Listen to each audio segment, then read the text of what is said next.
morning. Welcome to First Unitarian Church. It is a special day today. Do you know what day it is? Sunday. Silence the peanut gallery. Friends, do you know what day it is? Lessons and carols, yes. Before we get into the wonderful Lessons and Carols Sunday, I have but one announcement. The announcement is that tonight the Wesley Bell Ringers, who are kind of a big deal, I am told, will have a concert right here. And it's free. So, if you're looking for a fun, family, Christmassy event, just come on back with your family and come see the Bell Ringers because they are really, really fantastic. Now, moving on to Lessons and Carols Sunday. So for Lessons and Carols, we get to feature all of our choirs, which is fantastic.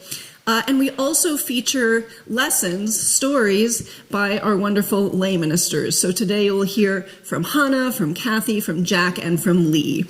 The theme that I've given them is generally hope and holidays and Christmassy, if that is something that they celebrate.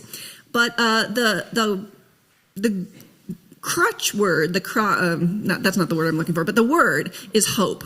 The crux, that's what I'm looking for. The crux word.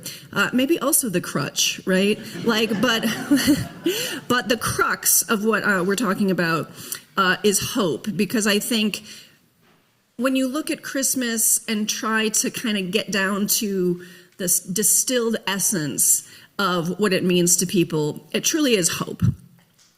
And I think that hope is only really useful when things are bad, right?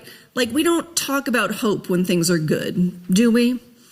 I mean, I guess maybe we think about hope in a sense of things may get even better, but really hope is a thing that is valuable to us when we are in a place of unrest, unsettlement, bleakness, darkness. That's why it's in the winter, things are dark. So that is the crux word of the theme that I have given them today. And this morning, we are going to not only light our chalice and think of hope, but we are also going to light our Advent Advent wreath. Now, it would have been great if we had lit wrap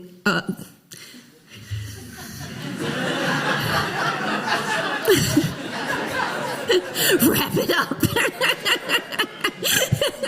It would have been great if we had lit the hope one today, but we're actually lighting the joy one, which is the pink one, which is fantastic. So we will be lighting the hope and the peace and the joy, which is the pink one, but we will all be thinking of not only joy, but hope. And then we will move right into our opening carol. So my friends, please think with me of hope and of joy.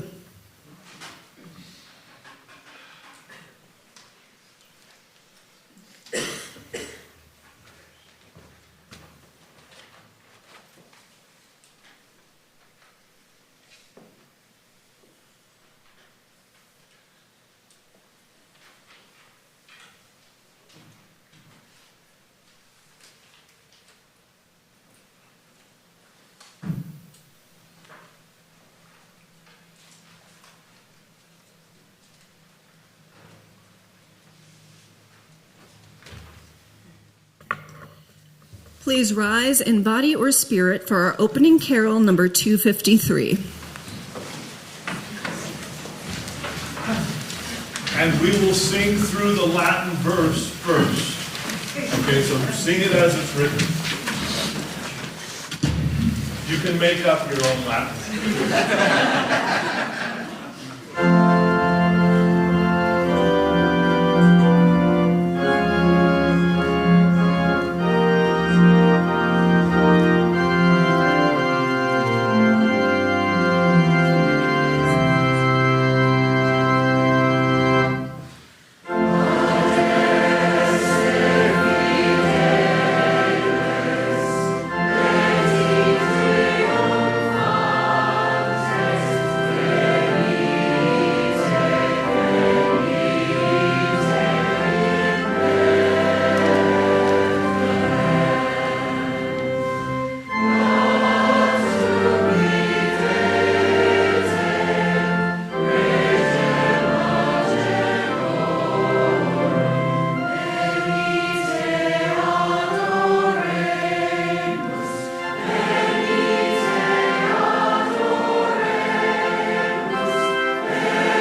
Hope is a desire or an expectation that something good will happen.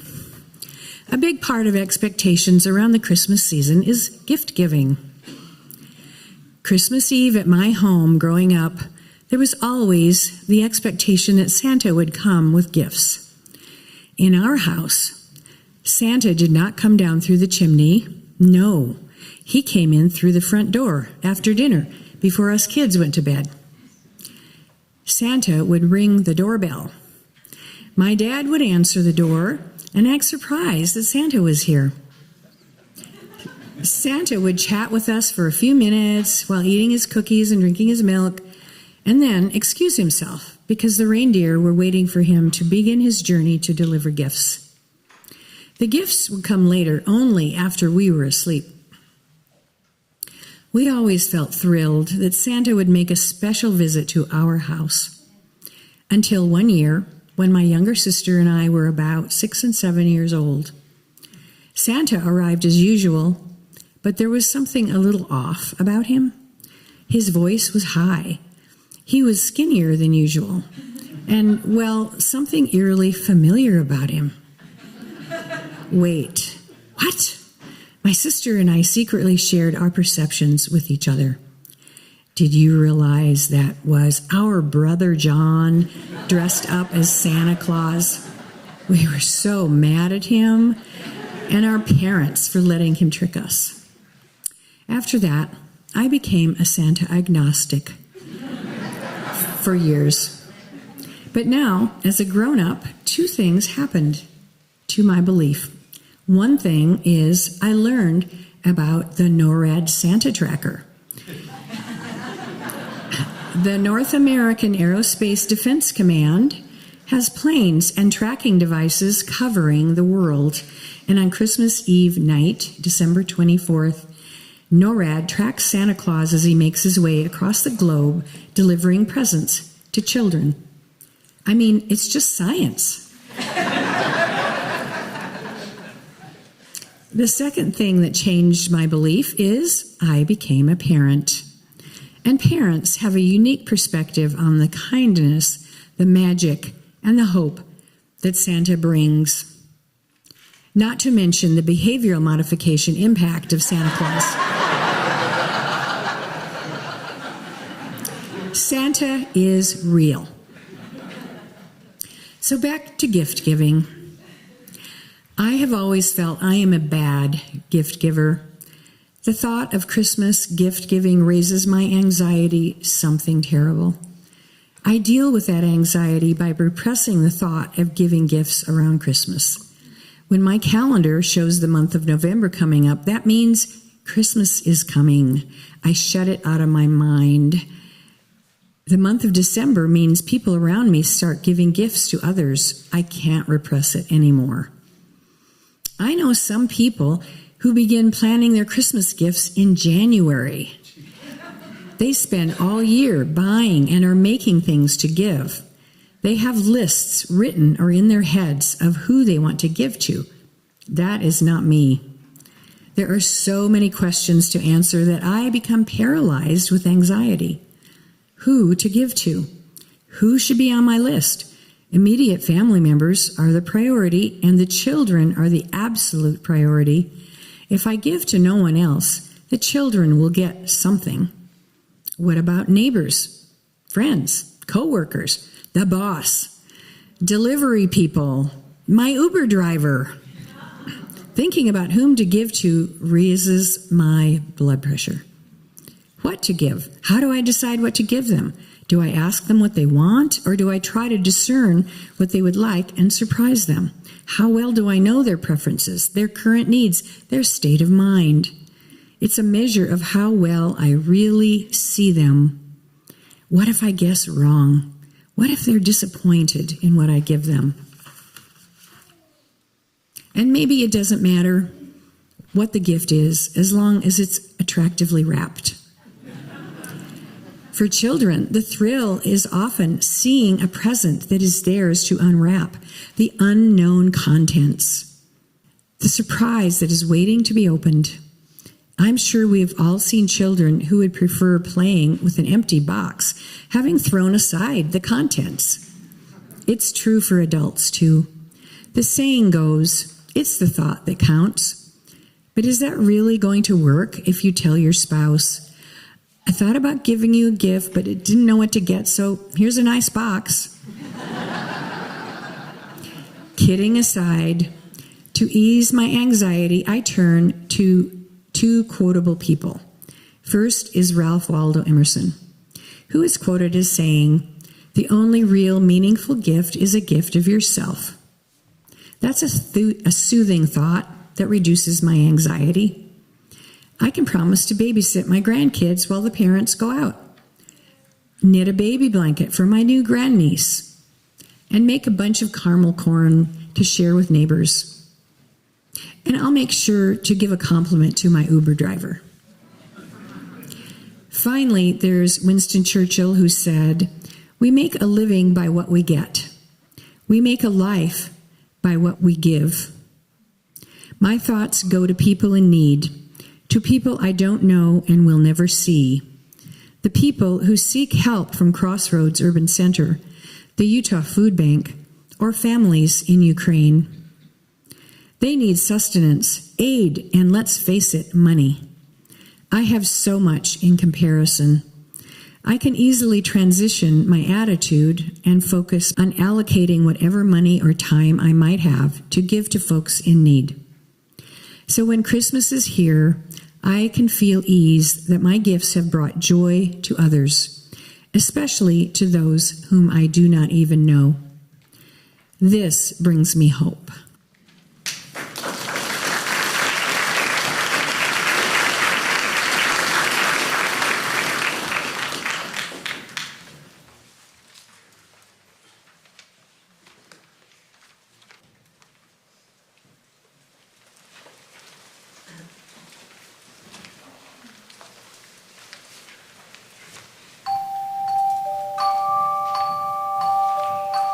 Sing hallelujah, glad tidings sounding in a lowly manger. In Betlehem is born of a virgin, Jesus Christ our Savior. Angels are singing, Kings, beasts are bringing, shepherds are knowing, cattle are lowing, for the Son of Mary, blessed Son of Mary, on this earth that Jesus is born. Dzisiaj, Betlejem, dzisiaj, Betlejem, Sylvan nowina. Genevan Psalter, porodzi syna. Angels are singing, kings, gifts are bringing, shepherds are knowing, cattle are lowing, for the Son of Mary, blessed Son of Mary, on this earth that Jesus is born. Joseph is watching, shepherds are kneeling, now the babe is sleeping. Mary is smiling, Mary is singing, as she rocks the baby. Angels are singing, kings, gifts are bringing, shepherds are knowing, cattle are lowing, for the Son of Mary, blessed Son of Mary, on this earth that Jesus is born.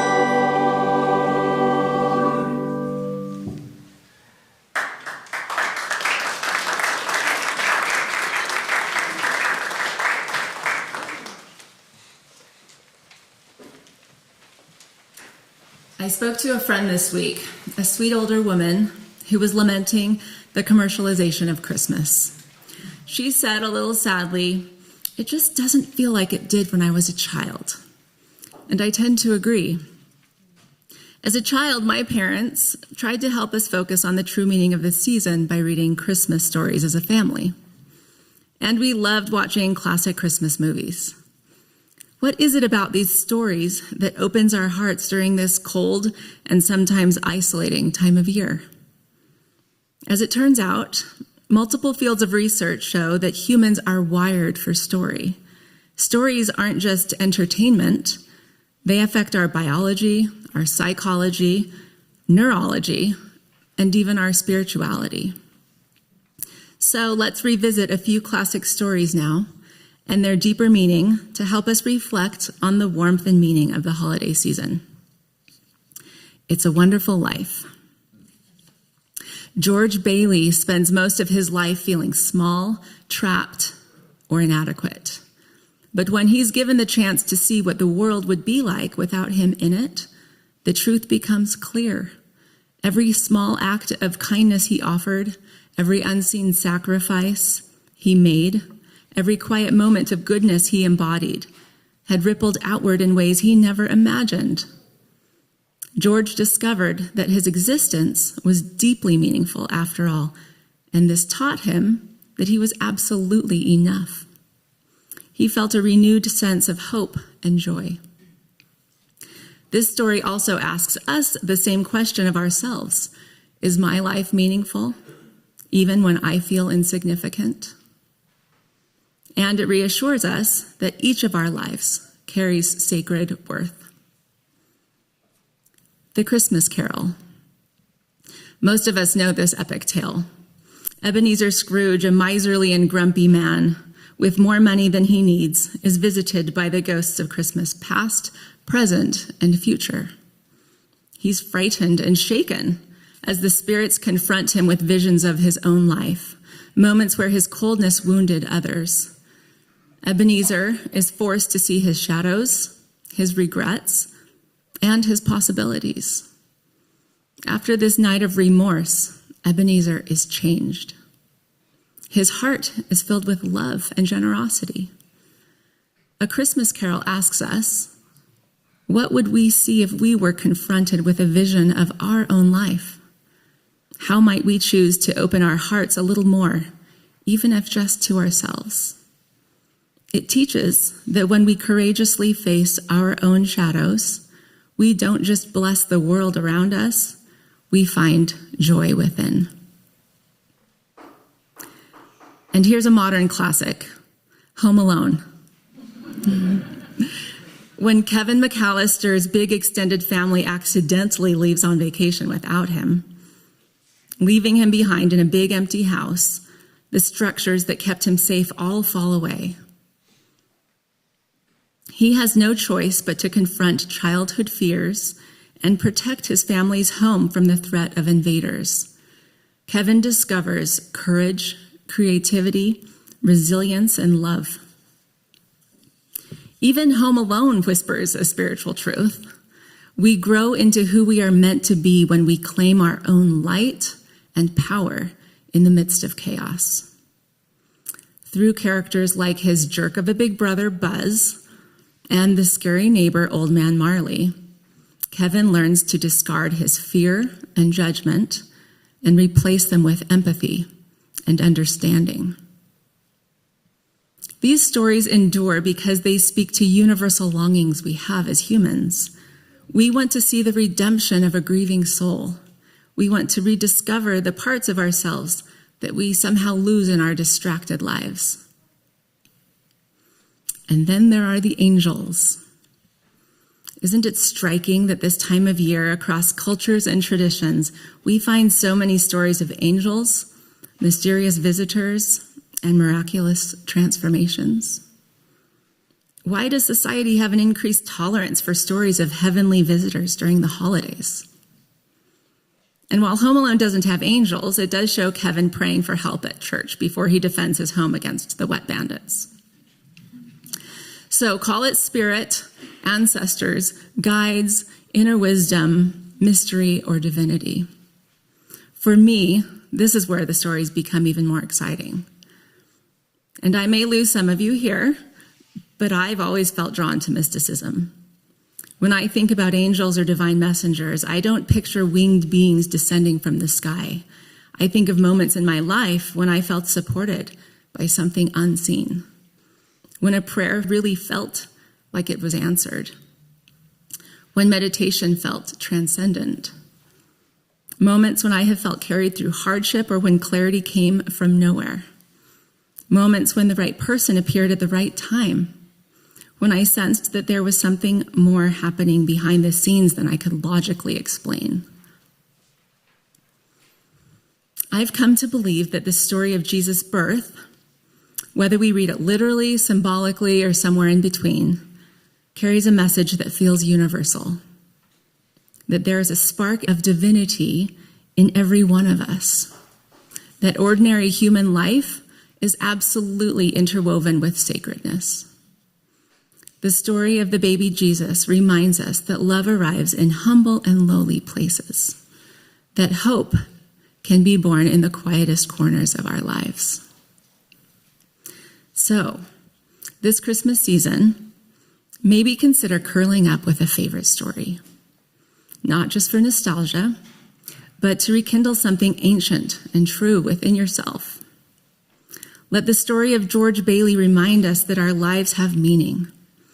Let the story of Ebenezer Scrooge remind us that transformation is always possible.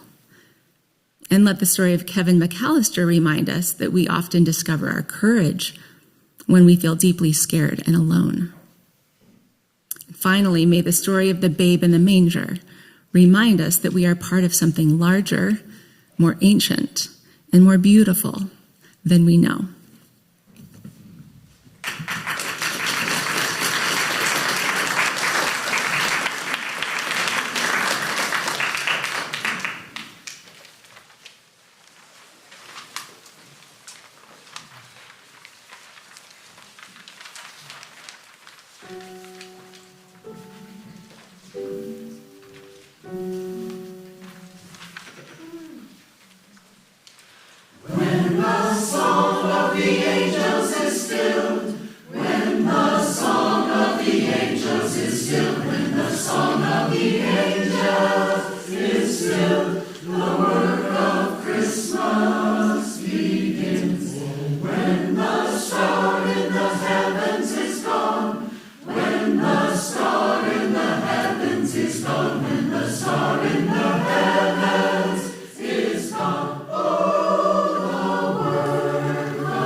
Christmas.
As we are a Unitarian church, everything that you experience here, including all of our choir programs, our lay minister program, everything is made possible by donations from members, friends, and others. So please keep that in mind as the basket moves around.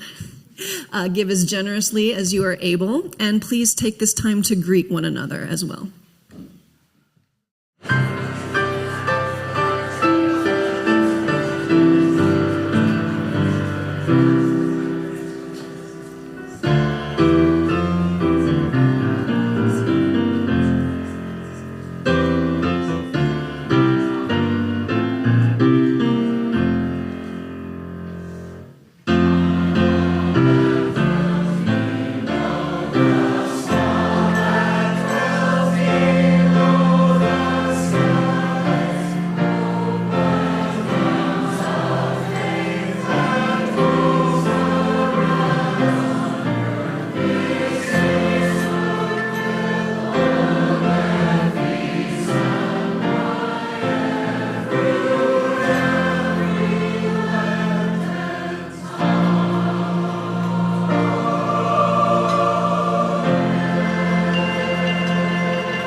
Have you ever seen one of those expectations versus reality pictures on the internet?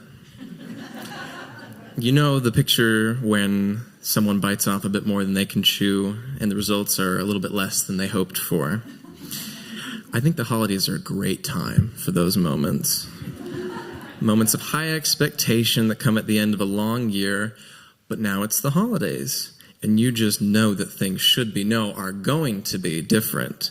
So that as you read the cooking section of the New York Times, because in this hypothetical, you're a good liberal boy who naturally reads the Times, and you see a recipe for a caramel pumpkin cake and a photo of the finished product with a perfectly level top and sides, white like fresh fallen snow, capped with an artful drizzle of liquid gold nougat. Your expectations are high, and you think, I'm going to make that. How hard could it be? Never mind that in this hypothetical, you've never baked more than a roll of Pillsbury chocolate chip cookies before in your life, and that in this hypothetical, you're a college student with assignments and deadlines and an oven that might as well be an easy bake for all the good that it does, because you live in a dorm. Which is why no one expects you to bring anything for the holidays. And with nothing expected, reality sets in, and you forget to buy ingredients until the day before Christmas. Thankfully, though, the grocery store is open that night, late enough for you to still buy your ingredients for the cake that doesn't rise, and the sticky icing your plastic cutlery dollops and smears onto the cake, and the sugar glaze for that golden drizzle that quickly turns from glaze to burnt crystals at the bottom of your little pan for the third time that night. It's even open late enough for you to make a second trip. Which this is all hypothetical, remember. Which you do instead of trying a fourth time with the glaze, buying a caramel-flavored syrup, not caramel-flavored syrup, for you to ooze over your hasty creation as the substitute topper on your misbegotten New York Times dream that looks now less like God's golden tears of joy on a perfect white altar as it does the devil's saliva, drooled on your mistakes. Never mind that your family said it tasted good the next day, which you can't validate because you couldn't bring yourself to try it. You know that what the cake was supposed to be, and the results were not even close. Your expectations in no way measured up to reality in this hypothetical. The expectations for a perfect holiday dessert are a kind of hope. A low-stakes, fanciful hope, sure, but I think it's a hope nonetheless. I had this, if you didn't figure it out, I had this kind of hope when I was making my hypothetical cake. By the way, Cathy made it too. She did a much better job. It was the year of the pandemic, so our holiday plans were already pretty lackluster. After the misery of the previous year, I wanted something special, something sweet and beautiful, something over which I had some control. So I put my holiday hopes in a dessert. As it happens, though, I'm an abysmal baker, and I've never been very good at hope either. Plot twist. Of course, as a Christian, I was always told about the importance of hope. There's that famous bit in the New Testament from the letters of Paul. And now faith, hope, and love, these three. But here, Paul goes on reminding us that the best of these three is love. Something I'm sure, as you use, we could agree with. And faith, of course, as a Christian, I didn't need to be told about faith. Faith was the whole thing. Faith was so important. It was the whole deal at church. So hope sort of ended up jammed in the middle between the other two. Defined by them, little cared for on its own, like Kevin McAllister from Home Alone. It's forgotten. And I guess that makes sense. As I understand hope, it's about a kind of anticipation and desire for possibility. Possibility, not certainty. Hope exists where the future is not guaranteed. And that, I guess, was the problem for me at my old church. The problem for a tradition like mine that believes in a God who knows the future and arranges everything just so. When my faith was couched in the language not of fervent belief, but ironclad certainty, then there was room for hope in name only. When the holiday season would roll around, we did not talk about the nativity or the story of Jesus in the language of hope. Not really, because the story was already written. Salvation was now and always guaranteed. So I learned to start accepting uncertainty later in life, learning to hope around the same time I was learning to bake. Thankfully, the holiday season is a great time to practice both. Adjusting my expectations to a more manageable size, though not always successful, has definitely helped. We can all probably stand to do that a little this time of year. Being willing to let things go wrong has been another important, if hard to learn, lesson. But I like to think that over time, these lessons have helped, that practice can make perfect. So that after my caramel pumpkin cake was eaten and forgotten, the next December, as I was reading The Guardian and found a recipe for the perfect chocolate and cream swirled Yule log cake, I again set my expectations high and tried again. After all, how hard could it be? Here's hoping this season for a delicious future for us all.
Good morning.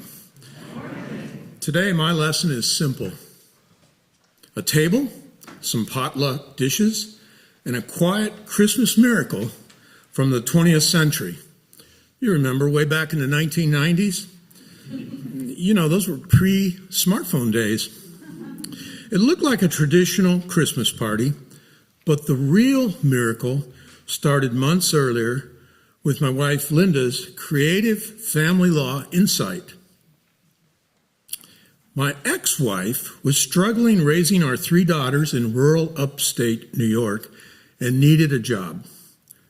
Why not relocate to Salt Lake City, where she could find the vet tech job she really wanted in a state with simpler requirements? Surprisingly, she said yes.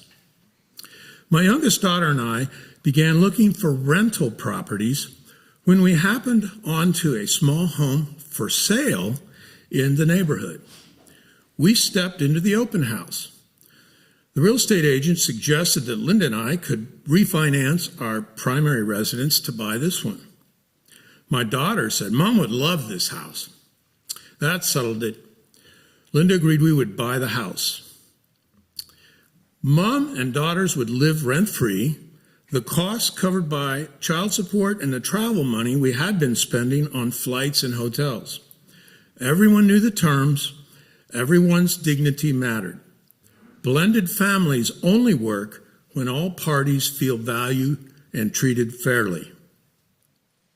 So keys changed hands, bedrooms got painted, airfare became mortgage, and summer visits turned into weekly soccer dad duty after the girls settled in. And finally, Christmas Day arrived. We leaned into this experiment. Hey, let's just invite everyone. My 3 kids and their mom, Linda's 2 sons and their dad and his partner. 2 branches, a lot of history, and plenty of chances for awkward, mixing Unitarians with UK-born non-believers and Jews, just for good measure. Some of us had never been in the same room. What could possibly go wrong? Our little Christmas tree was a humble, live-potted Norfolk pine with pipe cleaner ornaments, including a Star of David. The dining table stretched with leaves, and a wobbly old card table was added. Linda roasted the turkey and bought a honey-baked ham. Potluck plates included Yorkshire pudding from my daughters, English trifle for dessert from my ex, and spicy casserole veggie delights from Linda's ex, a vegetarian. Plenty of wine, Guinness, and cider ensured a festive mood. The doorbell finally rang, and we greeted each arrival with a simple, "I'm glad you're here." Coats lifted from shoulders, names reintroduced, a moment for eye contact. Faces softened, a shared breath. The first laugh took its time and then arrived, small and genuine, and you could feel shoulders drop around the room. No one rewrote the past except me, who kept transposing my wife's names. I blame it on the Guinness. No one stood up to make a big speech. We all behaved reasonably well, softer answers, an extra chair, food passed along without fuss, and the room seemed to warm. We ate and chatted, and our exes discovered they had lived a mere 25 miles apart in England decades before. Later that evening, I realized there just might be hope, bringing everyone closer and fostering a closer, trusting relationship across our combined families, including children and former partners. The miracle lived in 1,000 next right things, relocating with respect, welcoming with clarity, letting old stories rest while we told new ones around the table. It was a house doing what houses do, holding us while we tried again. That night taught me about hope. Hope makes room and multiplies. A chair, a house key, a table set to include everyone. We make more light together than alone. Hope, it's practiced. Feelings follow doing. Paint a bedroom, write the terms, and pass the rolls and yams, please. So we didn't fix everything. We began something, and beginnings are the currency of hope.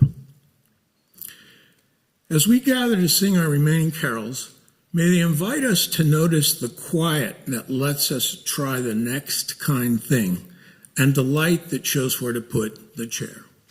If you're shining, lend your spark. If you're dim, borrow ours. Our blended family Christmas did not erase our history. It rehearsed a better future, born from proximity, fairness, and the stubborn hope that love can be organized. May the quiet miracle you need find you this season, or may you notice it already arriving. And when it does, may you have just enough courage for the next right thing. Happy Christmas to all, and blessed be.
May all beings be well. May all beings be content. May our actions be bonded to our deepest values. May we treat others as we would be treated. May we move through each day with compassion toward ourselves, our friends, and our enemies. May each breath bring us closer to our truest selves and to those we love.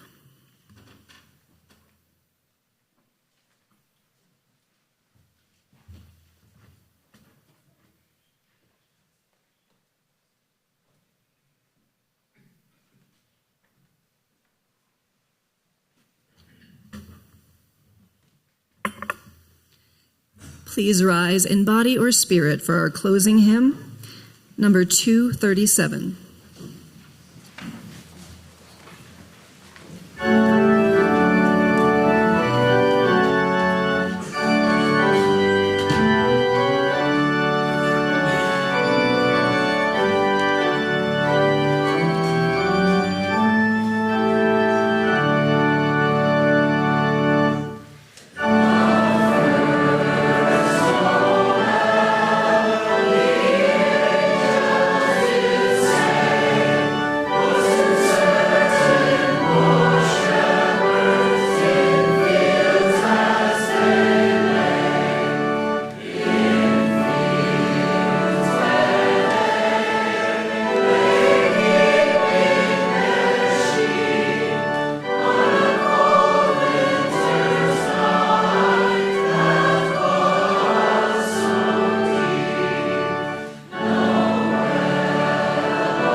Thank you to our wonderful choirs, our wonderful music director, David, and our absolutely wonderful lay ministers.